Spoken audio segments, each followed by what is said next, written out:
Sheila Rucki, and I'm a professor of political science here at MSU Denver. And thank you for joining us today for this discussion about America's role in the Uyghur Genocide. We have some guests with us today to lead this discussion, and I'm just going to go ahead and introduce those folks. Before I start, though, I should say that we're a relatively small group, and so if you have questions, you should just feel free to jump in with those questions. There's a hand raised function at the bottom of the Zoom screen. You just go ahead and raise your hand. We will call on you. You can also use the chat function if you have questions that you'd like to ask, but you don't really feel like going on camera this morning.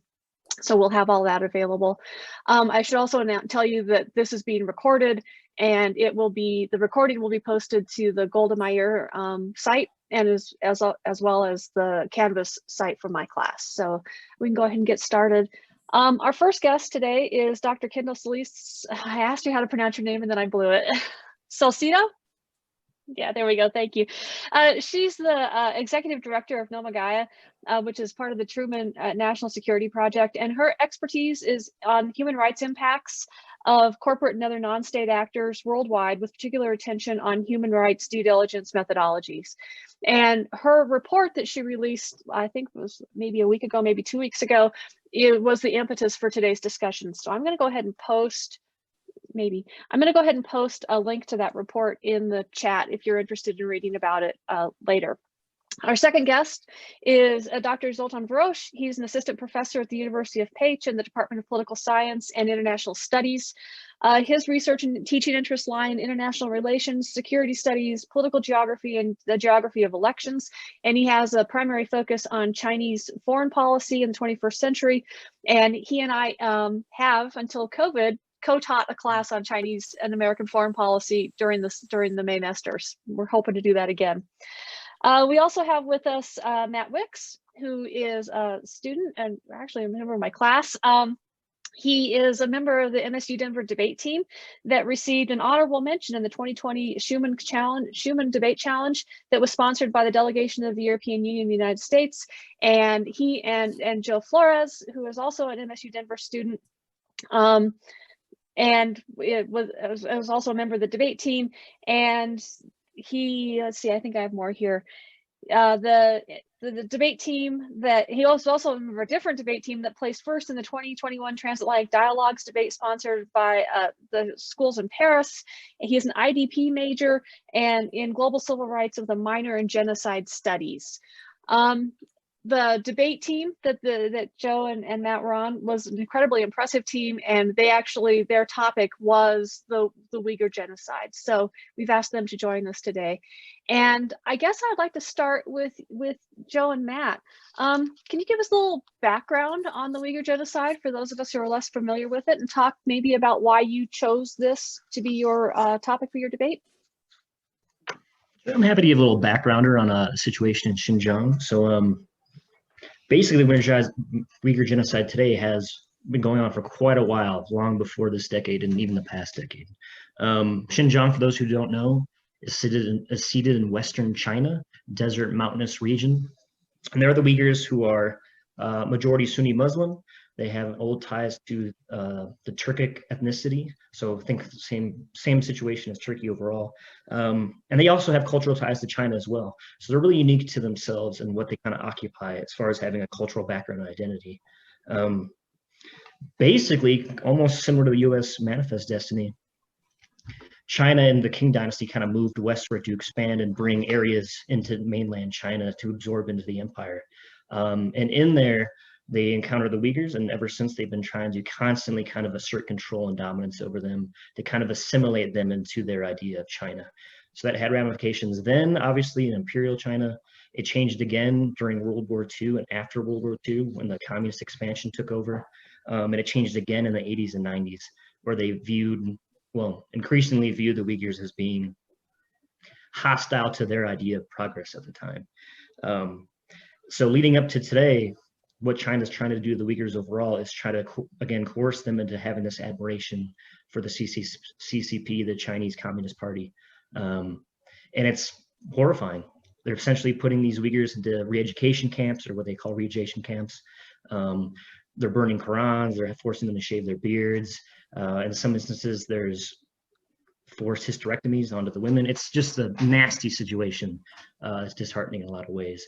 So the Uyghurs have been their own culture for a long time, and they've been subjected to this for at least the past 100 years, if not longer, unfortunately. But things have really ramped up over the last couple of decades. I remember when you were prepping for the debate, one of the questions that you had to resolve for yourselves were whether or not you were going to call this a genocide. Joe, do you remember that discussion? Do you remember why you guys decided to go ahead with that label? I did. I remember it very, very clearly because, and I even think I said it at the time, you know, if we're going to be honest about the situation, we should call a spade a spade. We have the advantage of being, you know, students where our words don't carry as much weight as foreign policy professionals. But still, I think it's really imperative to be very honest with the situation that's happening in China. So I think we were a couple of months ahead of the ball game on the international stage as far as calling it a genocide. And then a few months later, I think it was the last day of the Trump administration where they actually called it a genocide. So we kind of felt like, you know, a little bit of you know, happiness there as far as the fact that we jumped the gun, but we did it the right way. And then another thing that I wanted to mention in addition to what Matt said is the research that we conducted as part of the Schuman Challenge allowed us to really tackle this genocide using a three-tiered approach. And the main points of contention for us were trying to find a way to pressure individuals and organizations that were responsible for not the promotion of the genocide per se, but for the actions that they each individually had that resulted in some small part in contributing to the genocide in terms of the mistreatment of the Uyghurs. We suggested, you know, again, a three-tiered approach. The first prong of that being an expanded use of the U.S. Magnitsky Act, as well as utilizing technology-centered sanctions against China to combat their surveillance regime. And then the third approach was to counter their growing sphere of influence by using international resource pressures. And so we were able to do a lot of research in each of those three areas. And in terms of resources, which was my main area of research, we discovered that there are 4 main countries that, in addition to others, that China has been working with in Africa, which are Kenya, Angola, Nigeria, and Ethiopia, to obtain rare earth or precious metals that they use in that surveillance technology that they then use against the Uyghurs. And so we made suggestions to sort of counter that by offering our own, you know, US or EU-based type loans that would be given to African nations, those nations at a reduced rate, so that we kind of like push China to the side and kind of hurt them on that end. So kind of hurting them where it counts. So we had a lot of fun researching those 3 different areas, and yeah, so that's kind of where our contribution was. And your judges from the EU were very impressed. They were very impressed with the outcomes that you guys proposed at the end. So I think your research was really effective. We can just roll back maybe for a second and talk about what current U.S. policy is on this issue. Does anyone want to weigh in on that? Where's the U.S. stand at the moment?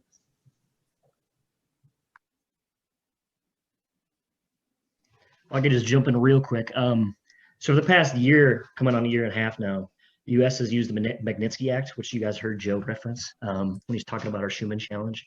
The Magnitsky Act is a very specific sanction being used by the U.S. specifically to individuals deemed responsible for the Uyghur Genocide. So Xinjiang, the province where the Uyghurs live at, where all this is going on, they have this overarching government apparatus, the Xinjiang Public Security Bureau, and they're deemed as being responsible for the surveillance, these re-education drives.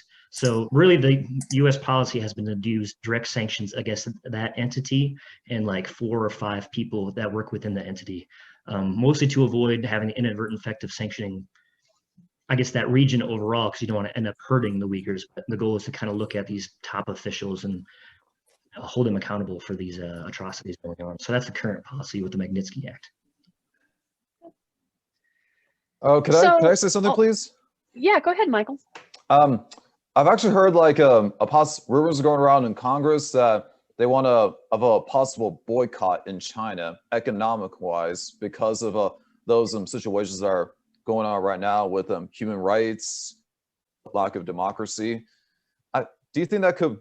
I feel like that might be the more safe approach, like when it comes to like trying to hold China accountable for these types of actions. I'd like to jump in if I could answer that. That's a very good question, Michael. Thank you for asking that. In terms of boycotts, it's a little bit of a dicey situation as it relates to China. In the research that we did, we have found that, and I can quote you a more recent example too, we found that whenever players such as the United States or the European Union implement sanctions or boycotts, China turns around and not only gives us the same right back, but they add to that. And I'll give you an example. Even in March, our team made the suggestion for sanctions at the end of last year, and then in March, both the United States and the European Union have officially sanctioned individuals plus like one entity, I believe. So I think there's about 4, at least as of March, 4 individuals that were targeted economically and in terms of travel bans by China or by the United States and the European Union. China turned around and implemented sanctions against 10 individuals from the US and EU, in addition to, I believe it was 4 entities. So they gave us a taste of our own medicine and then some, and they're famous for doing that throughout history. So yes, there is a certain level of effectiveness, I believe, but we also have to look at other ways to make inroads to kind of hurt them where they need to be hurt. And that's where the whole resources portion came in. It's kind of a roundabout way of sanctioning when you hurt them financially without direct sanctions. So it's a good question. Thank you. I think that's a good point. Oh yeah, go ahead, Kendall. Sorry. No worries. There's also an added complication, which is that US producers are heavily reliant on a lot of supply chain links to the region. So the US government banned cotton and tomato imports from Xinjiang entirely this year, having banned cotton and tomato imports associated with the Xinjiang Public Construction Corp, XPCC, which is sort of a prison labor group in 2019. But China produces about 20% of the world's cotton. And so when we issue blanket bans against items produced in Xinjiang, we affect US operators who are not necessarily in support of that.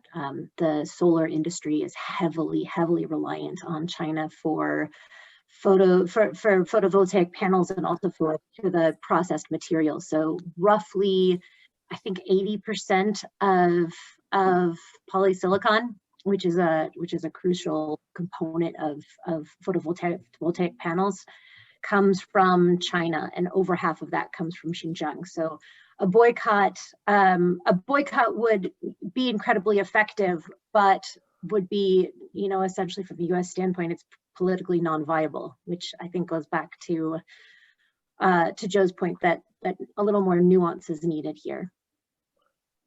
Well, that's a good place to start. So if this is sort of where the United States stands at the moment, what about the rest of the international community, the EU and then the international community as a whole? Zoltan, you want to start? Yes, I can start it because already Joe mentioned a few things about the EU sanctions, which we introduced late March, which was basically the first sanctions since the Tiananmen Square massacre coming from the European countries. So it's quite a big deal, especially because at the end of the last year, before the inauguration of Joe Biden, basically the EU introduced a new agreement with China about helping investments within China for the European countries and for the EU, and within Europe also as well for China. And basically that was a project, that was a 7-year-long project, which the scientists were working on. And according to many politicians, interest groups as well, so obviously car manufacturers like Volkswagen in Germany, that was a huge deal. And also the media and the press somehow highlighted the importance of this, even though the reality is not that shiny or not that bright about the possibilities for the EU to enter the Chinese market, because it's still a bit more limited. So the case was for the EU that for China, it was quite easy to enter the European markets. And especially since the global financial crisis, the EU required the investments from China. But it was more limited for us and for the European companies to enter China. They had to create joint ventures when they were looking for like car manufacturer plants and so on and so on. So that was definitely a huge deal for those countries and those economies which are planning to invest in China. The timing of this deal or introducing, because the deal is not yet or hasn't yet been signed, so it was just introduced, and many actors already announced that they're not going to ratify it, also parties within the European Parliament. But the timing was like quite strange before the inauguration of Joe Biden. So like that was also some kind of a message to the United States that, hey, something is happening here. 2020 was also the year when China became the biggest trade partner for the EU when it's about the trade of goods. So they overtook the US last year, which was an outcome of global processes, of tariffs as well, and also some quite natural processes as well, because for China, EU was already the biggest trade partner for years now. And then somehow out of the blue, we introduced these sanctions, which were like quite shocking for the international community, for China as well. So many reports were there outside of the state media that it was surprising for China as well.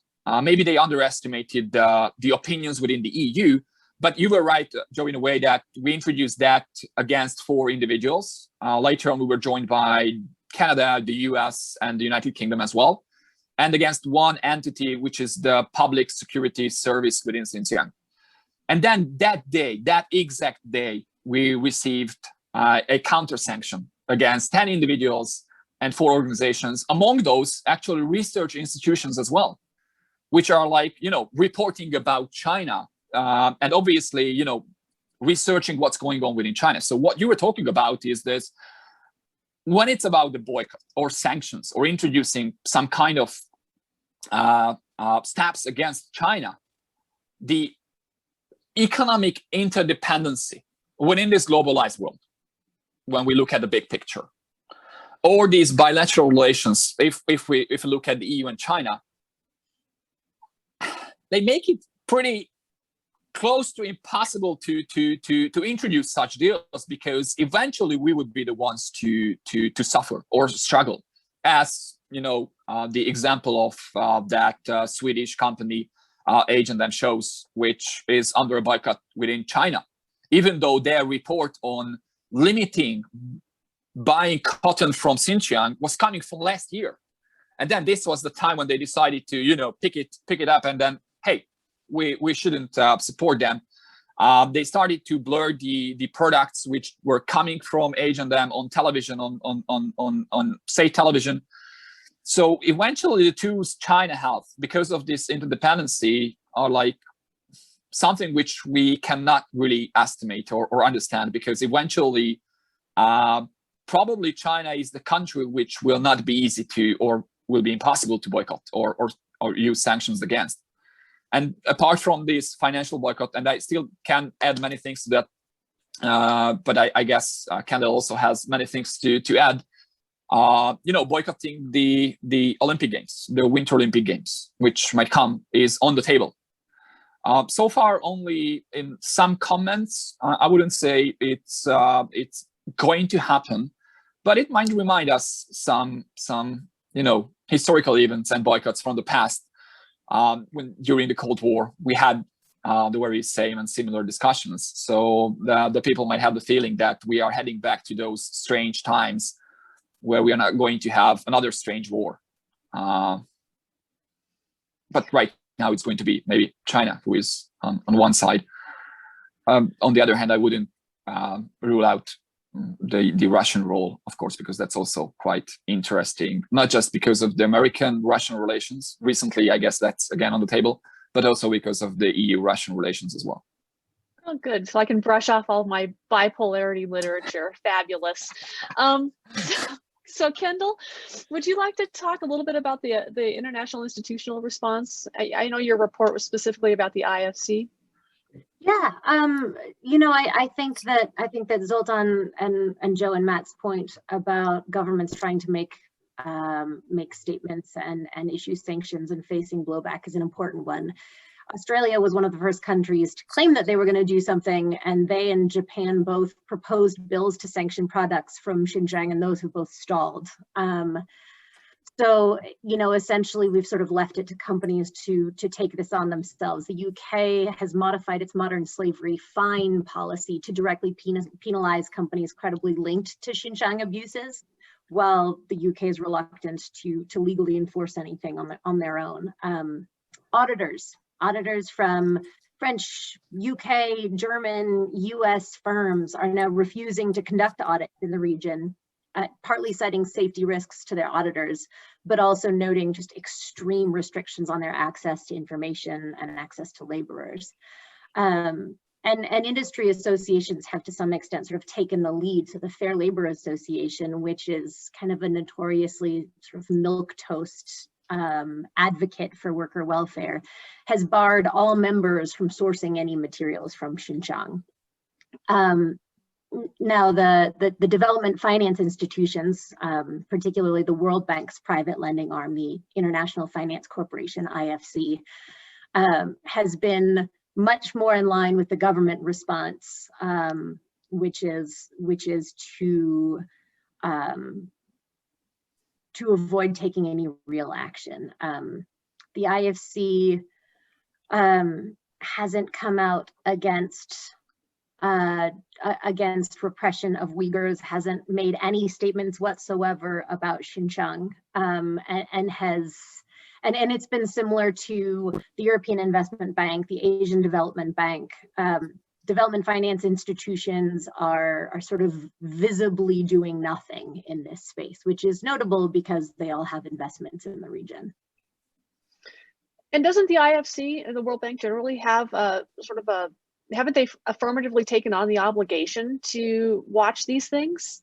Yes, they have. The IFC has what it refers to as the performance standards, a set of principles that it requires of its clients to demonstrate their environmental and social sustainability. And these performance standards have been broadly adopted by public and private financial institutions for development finance worldwide.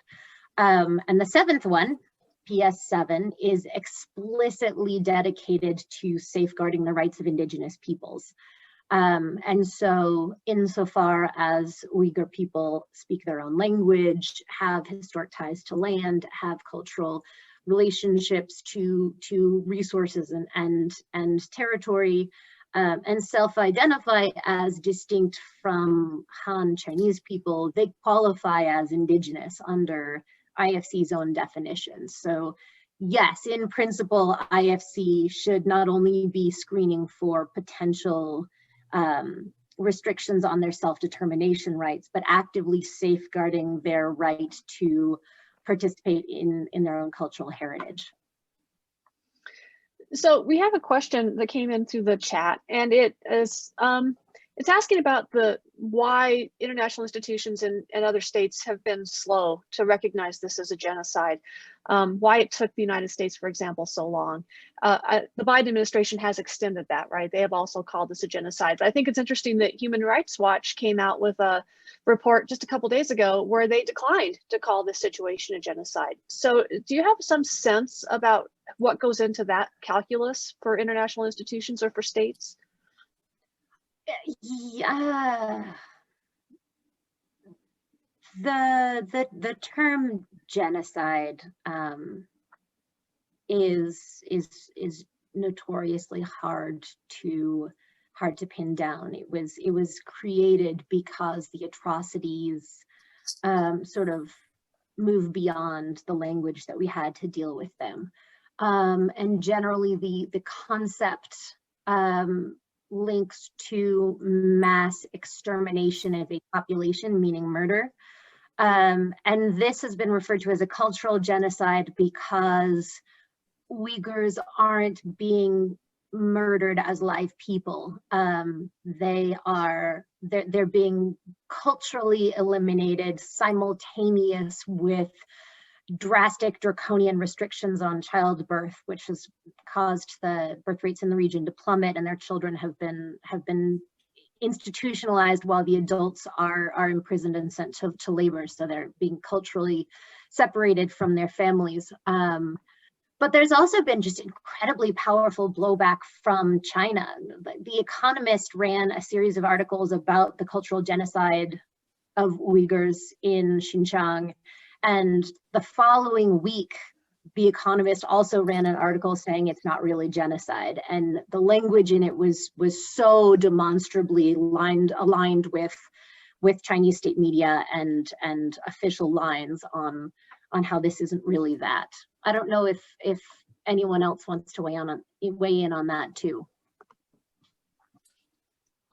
Actually, that's a really good question. So when I read it in the chat, I was quite happy to receive it because when Matt was talking about genocide and the topic, I had this in my mind, and I would like to go with Kendall on that when it's about the term genocide, because it's not just about physical killing. So we have the term described quite clearly, and even though the word is like quite new, the term itself is like, unfortunately, is with us since the dawn of humanity. But still, when it's about the general understanding of genocide, it is paired with physical killing, and in this case, it's used as a I don't know, as a taboo, that we cannot let this happen.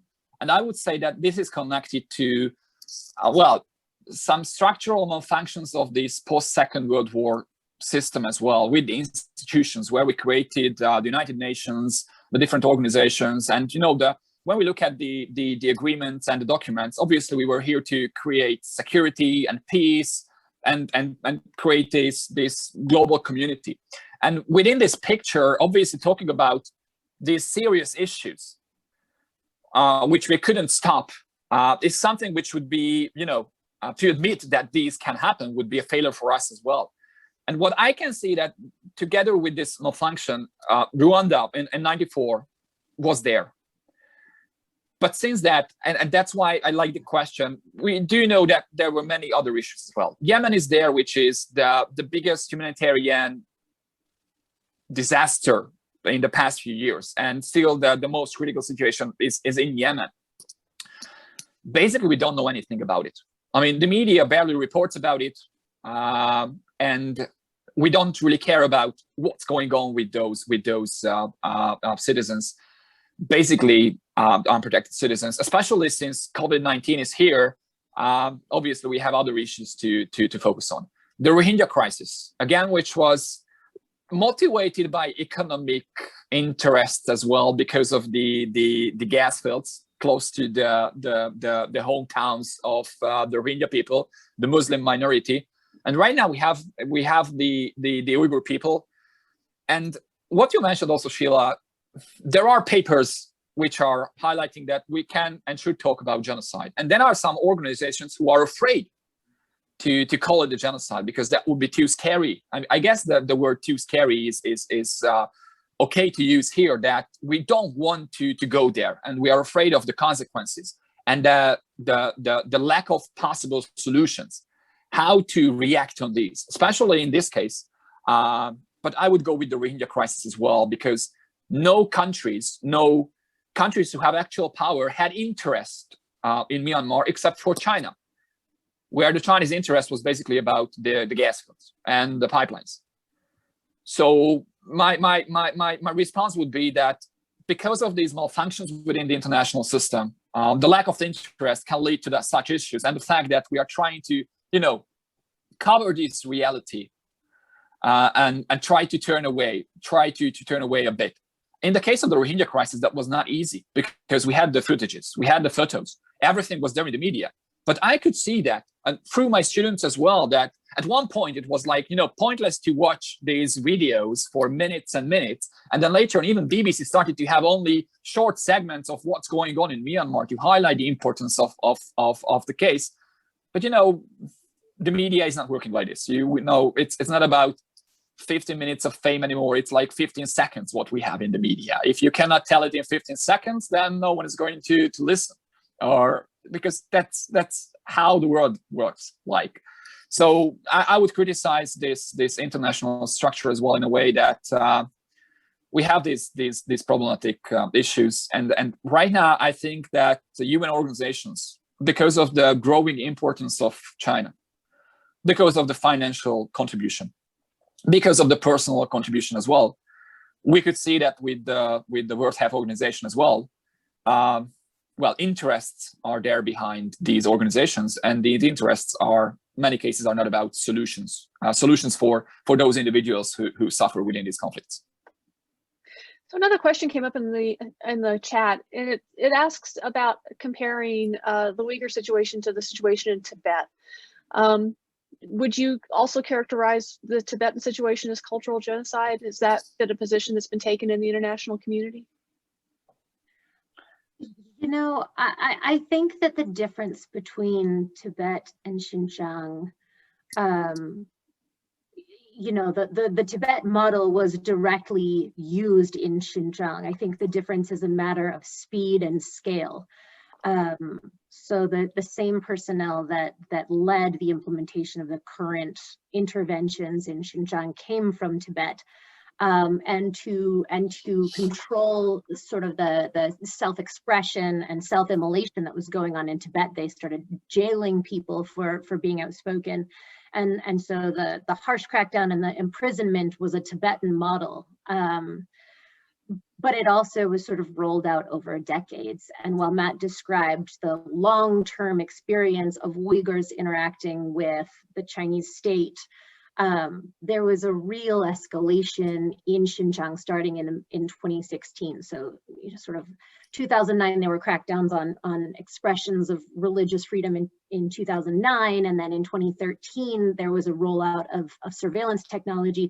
Then in 2016 is when a policy was established to break their roots and break their cultural ties.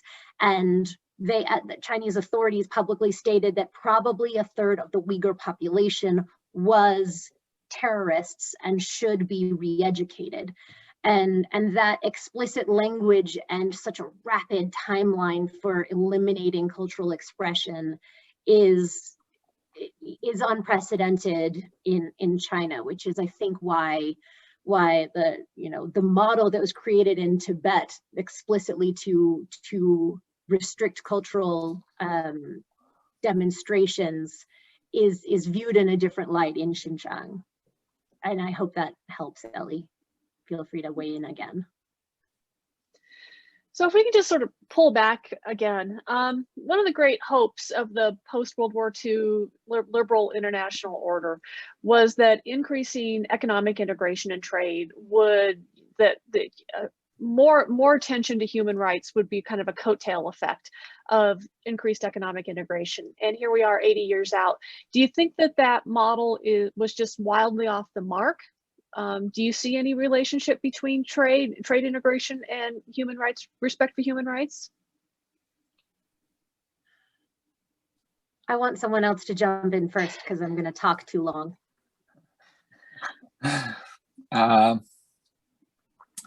Well, I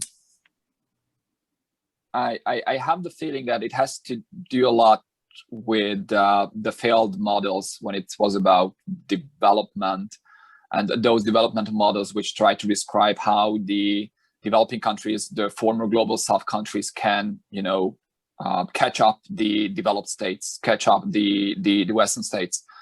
And we could see that this global world order, and I guess Wallerstein was spot on with his theory on that.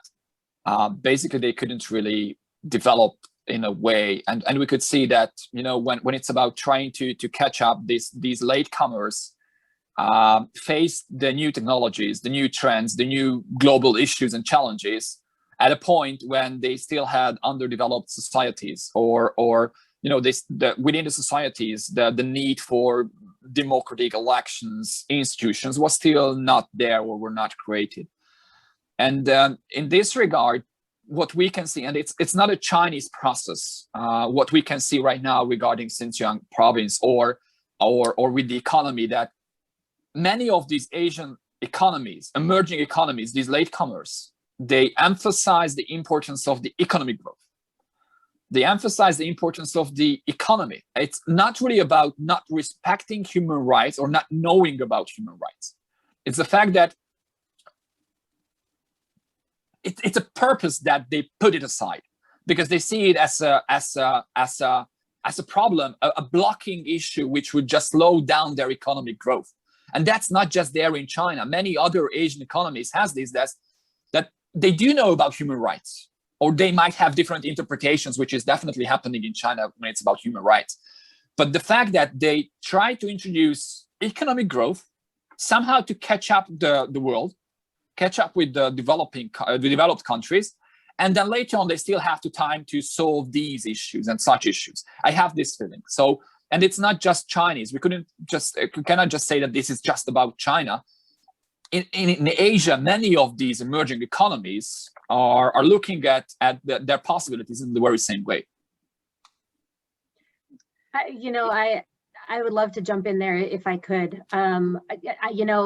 The point is so well taken that when the focus is on developing the economy and on economic growth and on poverty reduction, it can really shift your focus away from labor welfare, environmental stewardship, social responsibility, community cohesion.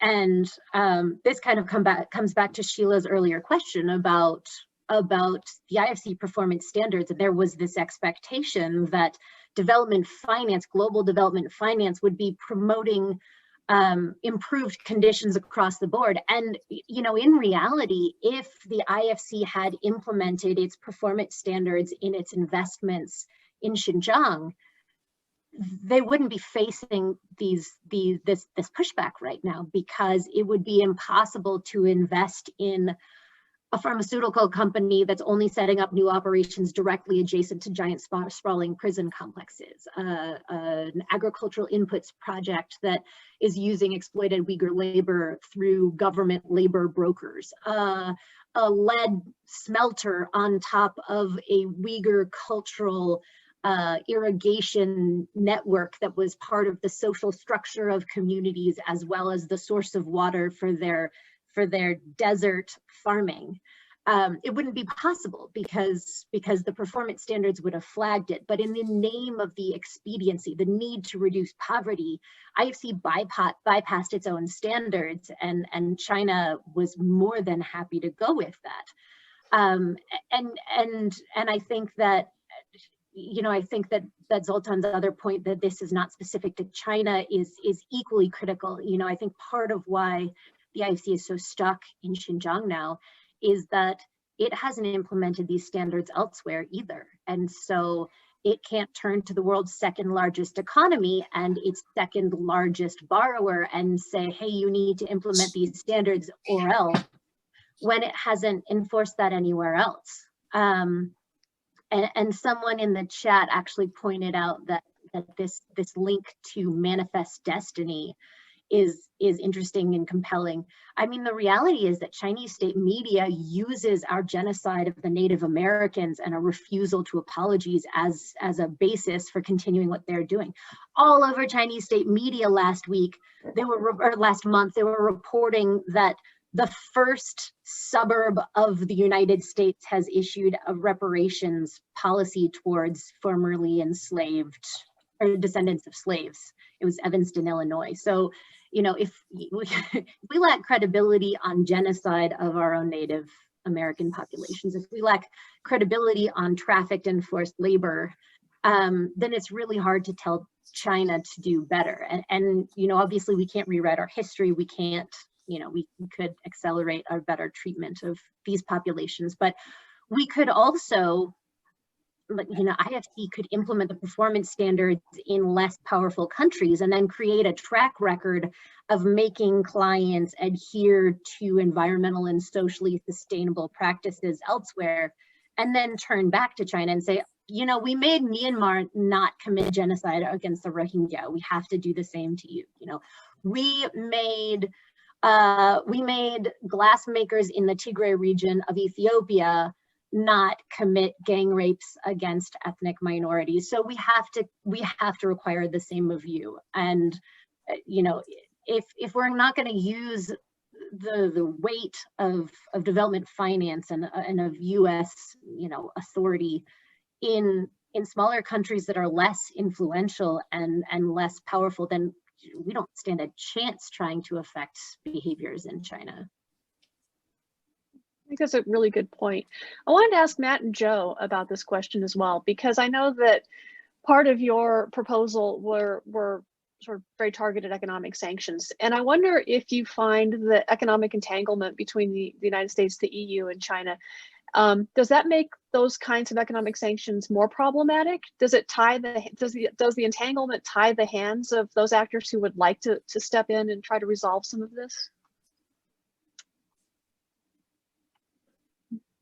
Well, I think that's it complicates the issue, certainly. I think if we were dealing with a nation that we weren't so economically involved with and to a degree dependent on for certain things, that the situation would give us more leverage to be able to impose sanctions without people looking at us for our own history, as Dr. Salcito said, and as Stephen mentioned in this question in the chat, in terms of our own sordid history. Like, who are we to tell them, hey, you're doing wrong, when we've done the same thing in the past, and even currently we're doing the same thing. But I think all those things aside, for me anyway, it comes down or boils down to just a basic human issue. No nation is perfect, but if we call it out, even within our own country, we are okay calling it out somewhere else when we see things not just occurring elsewhere in the world. But certainly I believe the economic entanglement makes it more complicated. And for that reason, it explains why we have to proceed so slowly when we use terms like genocide that have massive international implications and things of that nature. Thanks. So there's a question from Loren in the chat, and I don't know, Loren, if you'd like to, I'm not sure I understand the nature of your question. I do. Oh, go ahead. Yeah, I think you make a critical point about terrorism. After 9/11, China really built on the U.S. narrative, linking Uyghurs to Muslim Islamist terrorism, and a very small number of Uyghurs did indeed travel to the Middle East. Some have apparently joined ISIS. I think your question highlights some real failings in the way the U.S. has handled the term terror and our war on terror. In China, there is no correlation between the number of people who have been imprisoned and the number of people who have, so much as traveled to the vicinity of Iraq or Afghanistan. The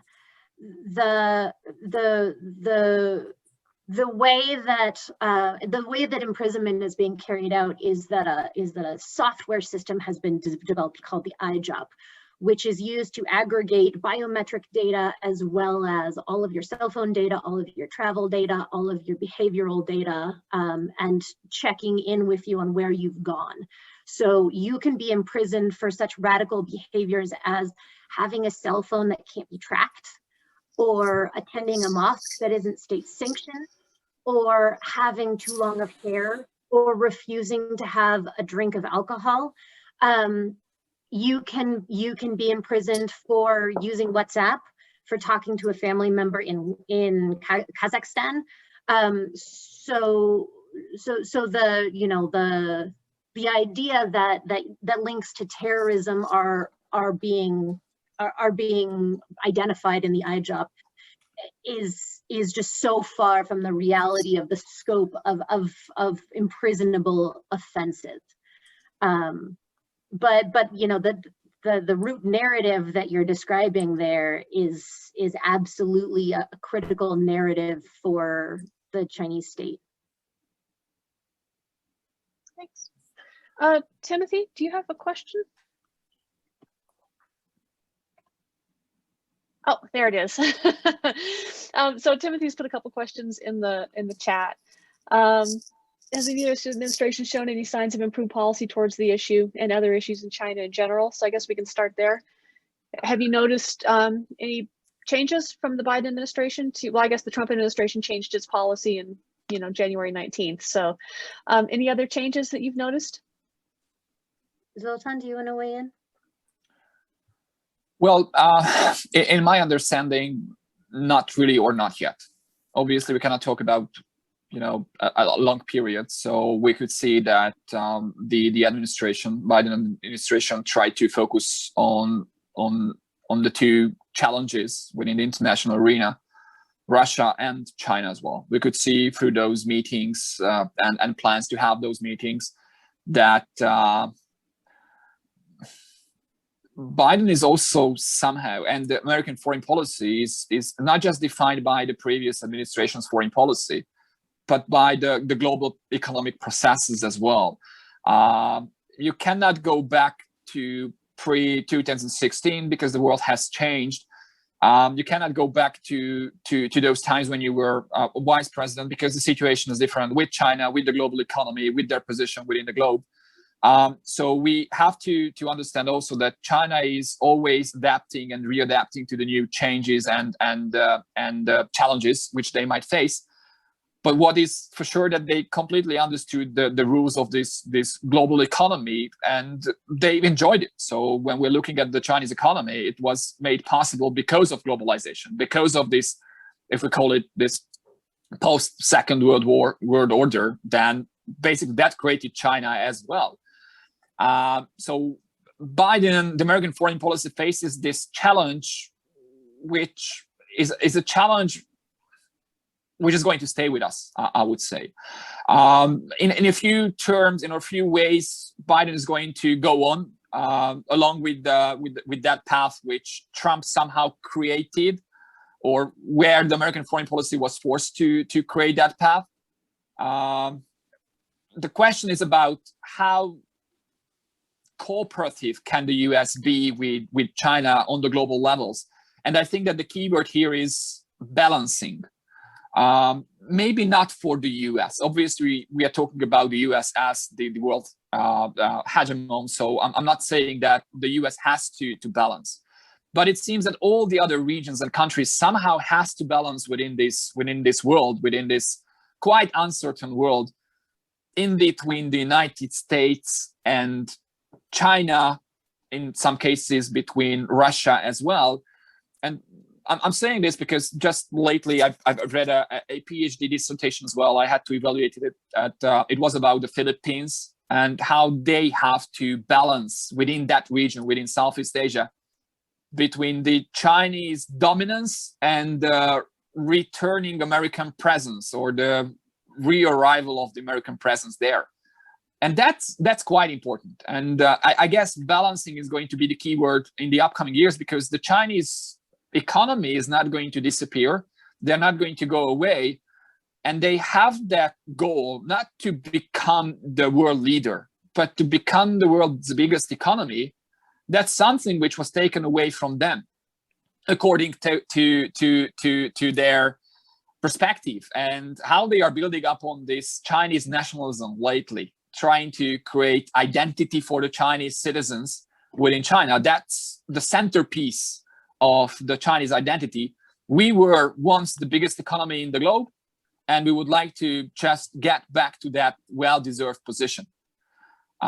So within this world, we will have to see how the American foreign policy, because it's not just going to be about Biden, it's going to be about the upcoming administrations as well, can adapt to this situation where America is not always the most influential actor.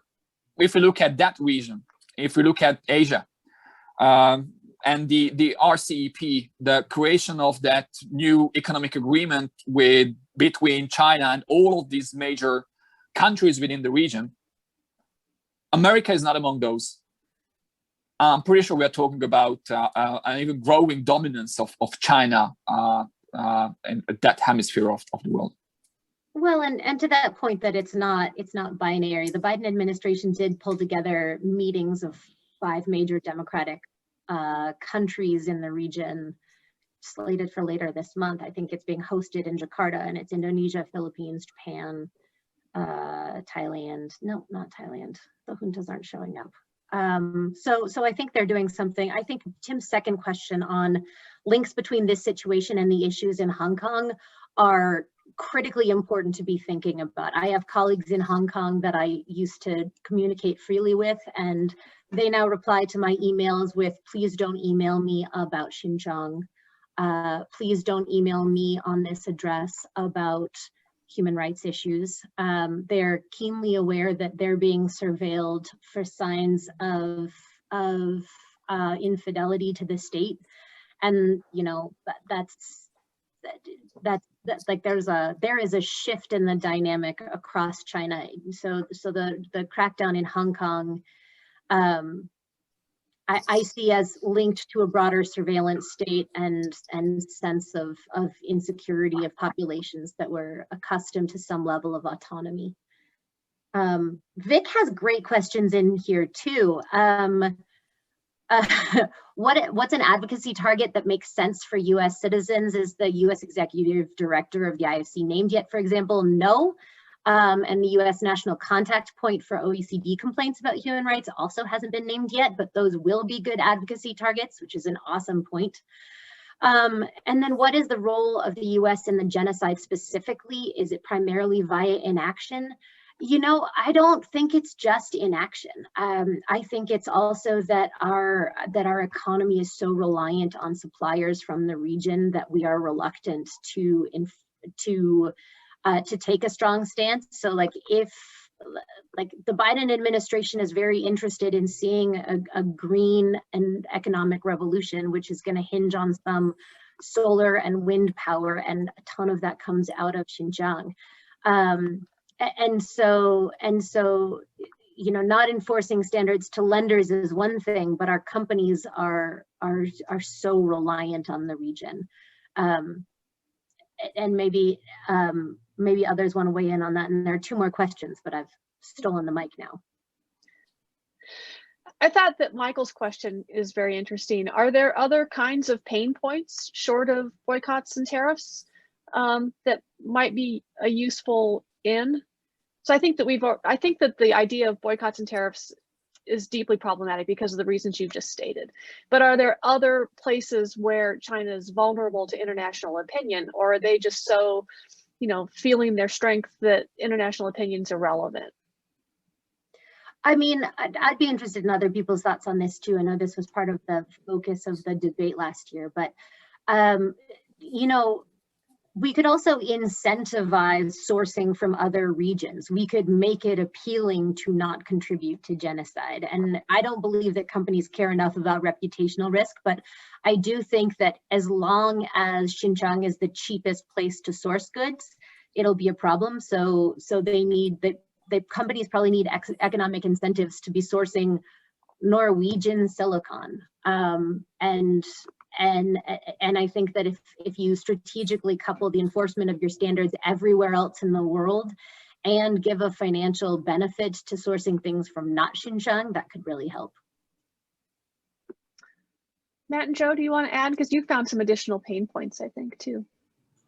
Yeah, for me, what I found in our research was using Nigeria as an example. They're a Muslim majority nation, and being able to sort of partner with them and influence them, at least within our own sphere of influence here in the United States and the European Union, to sort of look at the genocide of their own, you know, Muslim people as something that they really should do more about, rather than just sort of staying there and making deals with China on these rare earth metals that China is very actively and aggressively seeking, because my research indicated that China can run out of coal reserves in about 30 to 35 years. So it's going to be heavily reliant on alternative resources of fuel, in addition to rare earth metals for use in things like rhenium, for instance, in jet engines, or gallium in smartphone technology, as well as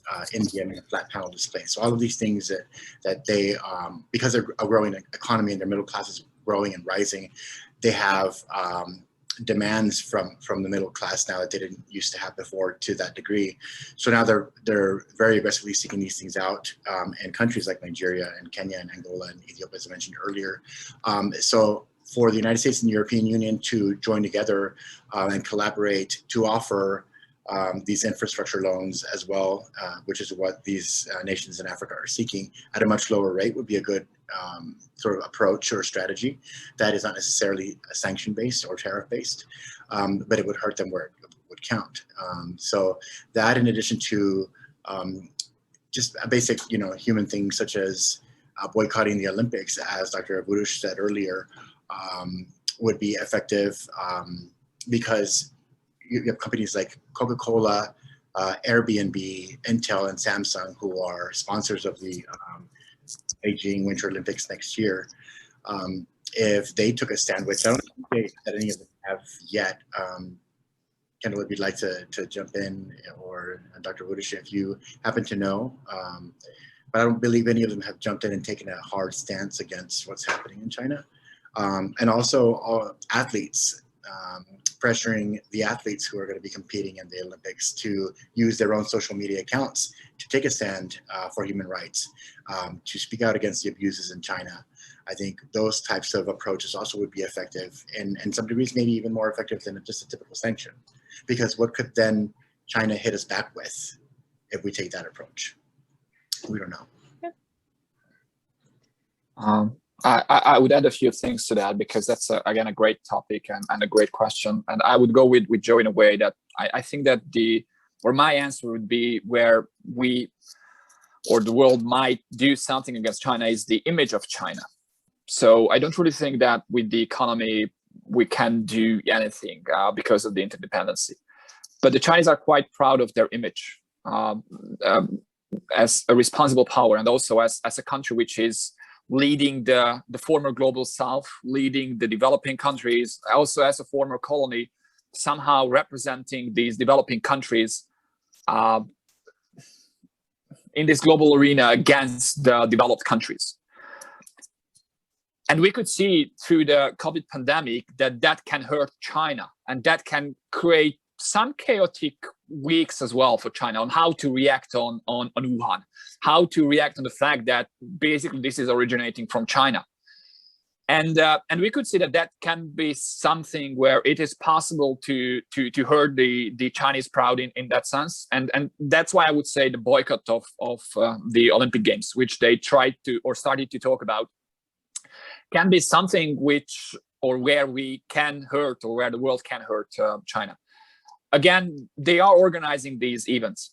Started with the 2008 Beijing World Olympic Games, Summer Olympic Games, to impress the world, to show the world that they are ready to organize such events. They are capable of doing so, and they would like to impress the world, as they did in 2008. So that can be something where it's possible. Otherwise, the Chinese presence, I mean, even when it's about trade or different rare earth materials and so on, the past of the European countries can hurt the relationship of European countries within Africa. And the reason why China is so successful in these economies is coming from the narrative of China, where they are arriving as friends, as ones who also suffered during those times, who are different than those former colonies who used to, exploit you. And what I would add to this, and I guess I can reflect to some slides which I had like in 2019 with Professor Rucki about the consequences of the American tariffs and policies. And that was a question about, using some new ideas, incentives to help companies. Honestly, these new tariffs didn't really change the setup of globalization. All those companies which were producing for profit moved away from China. Yes, success? I don't really think so. They moved to Vietnam, they moved to other Southeast Asian economies, and the situation is ongoing.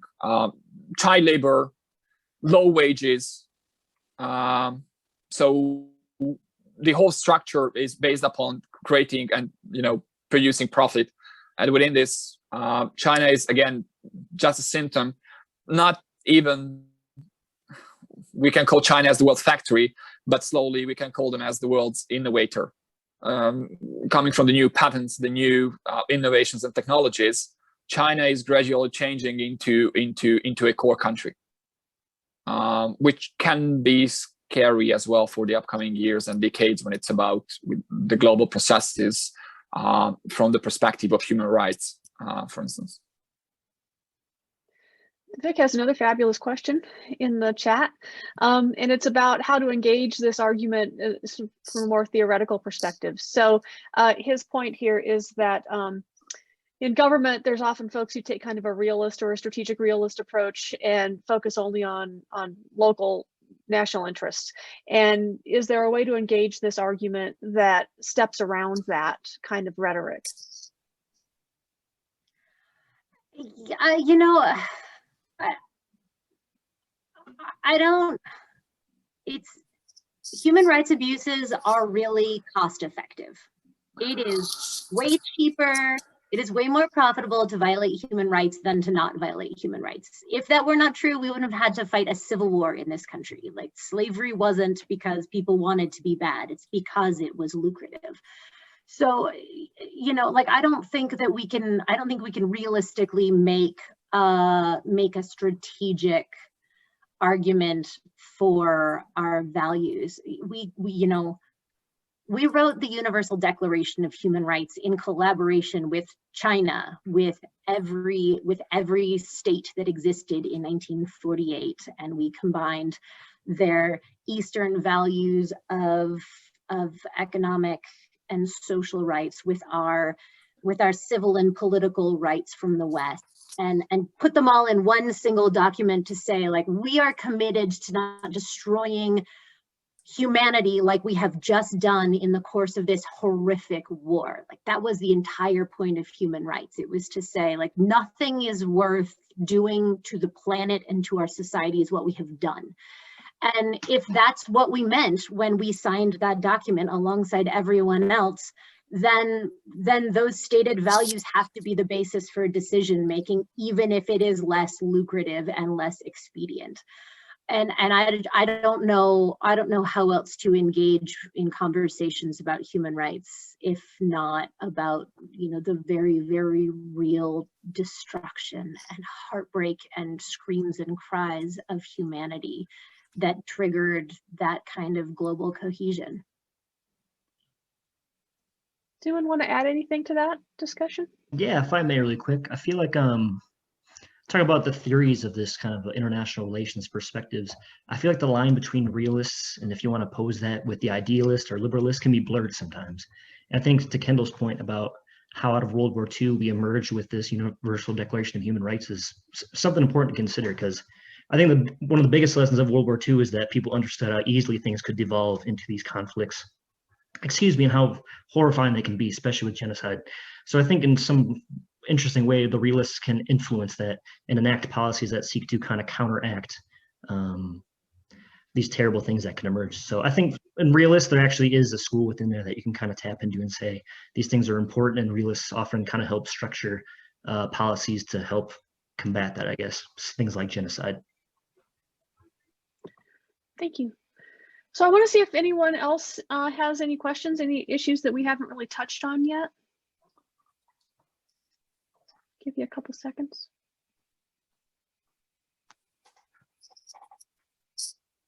All right. Hi. I can't tell if anyone's typing or not. Oh, yeah, go ahead. Hi, this is Razi Hashmi. I am both a Truman member, but also I'm with the Office of International Religious Freedom at the Department of State. And we track these issues very, very closely. I'm curious, what is the role that technology has played in the Uyghur humanitarian crisis? We know it on our end to be a very severe issue in which the PRC has exported the oppressive technology to other countries overseas. But curious, what you're tracking, what you're finding, and welcome your thoughts. Thank you. I'm delighted to take this one. Probably not quite the direction that you wanted me to take it, but I think that Human Rights Watch has done amazing reporting on the role of technology in the crackdown in Xinjiang, and you're clearly aware of the export of software. A decision that the United States government made in trying to block Huawei, which probably people read as Huawei, was to sort of essentially like ban it from use in the United States and ban it from interacting with US technologies. And the effect of that is that we have no idea what operating systems are being exported to third-party countries. So Google isn't interacting with Huawei's technology. Apple doesn't know what's on Huawei's technology. And so we have no idea what is in this software and what data is being collected as a result of a crackdown that we thought was sort of penalizing China.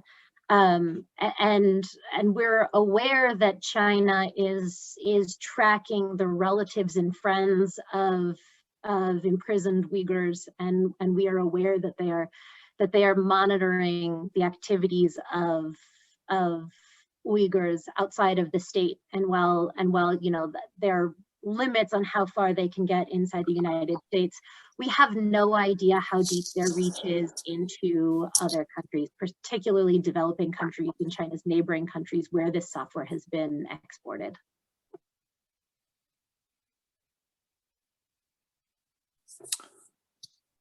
I have one more story to this because Kendall mentioned the technology there. It's also connected to technology, how accessibly China is using it. There were reports about international citizens entering Xinjiang province from Central Asia. Their mobile phones were taken away. And they had no clue on what's happening. There were just a few reports saying that something is happening with those mobile phones and they are checking the content. And based upon that content, messages, photos, or videos, they are banning those citizens from entering China. And again, a few journalists traveled there, entered through Central Asia, and then traveled back home. And they gave those mobile phones to IT specialists. And then they realized that basically China is, or those responsible for border control, were uploading some softwares which instantly search for, illicit materials, pictures connected to Xinjiang, to the Uyghur separatist movements, to some goals or messages which were sent to such individuals, and then instantly deleted. So what is happening in China? And I would go with Huawei and all of these technologies. So I would say, and I'm not really following these trends and smartphones. So I can see that all of these South Korean, Chinese, and American companies, Samsung, Huawei, and Apple, they have their new products every year.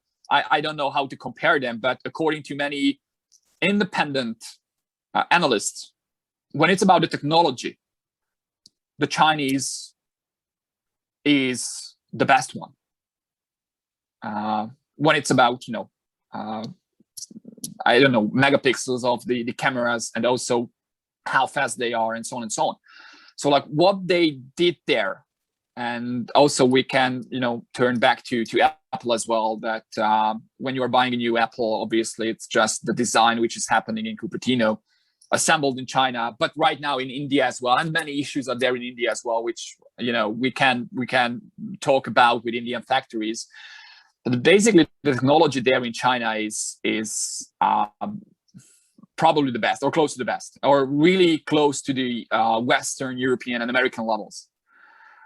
And again, getting back to one of those questions where, coming from those decisions, Huawei had to turn away from Google, had to turn away from different softwares and chips and so on and so on.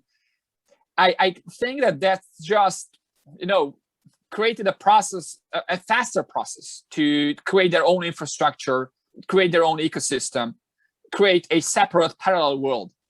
And I guess that's just helped to create that parallel other world, which is, again, if we go back to the narratives of what is going to come with the strange words and so on, and the bipolarity, it's just generated this within the IT sector as well, I think. So outside of, or let's say, instead of cooperation, We force them to have their own independent ways, and they are doing quite well with that. I had a few papers on the social credit system as well, which is not just about Xinjiang province, not just about surveillance, but also about, you know, trying to evaluate all the citizens and every aspects of their life. That can be a scary future as well. Although the media often, you know, overestimates the importance of this system right now as it is working or functioning in 2021, but the future can be scary regarding that technology. So there's one more question from Stephen that I really think we need to get to. It's his question that says, what part have the Uyghurs been included in the solutions discussed? So is there anything from the Uyghur community about what kind of solutions they see? Yeah, that's such a good question. The Uyghur diaspora was really unwilling to be outspoken for a really long time, and they have in the past year or two sort of organized, and there's some really really well connected Uyghur rights groups that, you know, one, very explicitly use human rights language to talk about the conditions that their families are facing and that they endured. But two, they have been at the forefront of discussions around what kinds of interventions should be taken and what governments need to do. They were really active in pushing for an array of the sanctions that have been implemented by border protection. So the withhold release orders banning the importation of Xinjiang-based goods. And I think they're sort of increasingly engaged across all levels of government, although Razi could probably weigh in too, and is providing resources, it looks like, on the chat.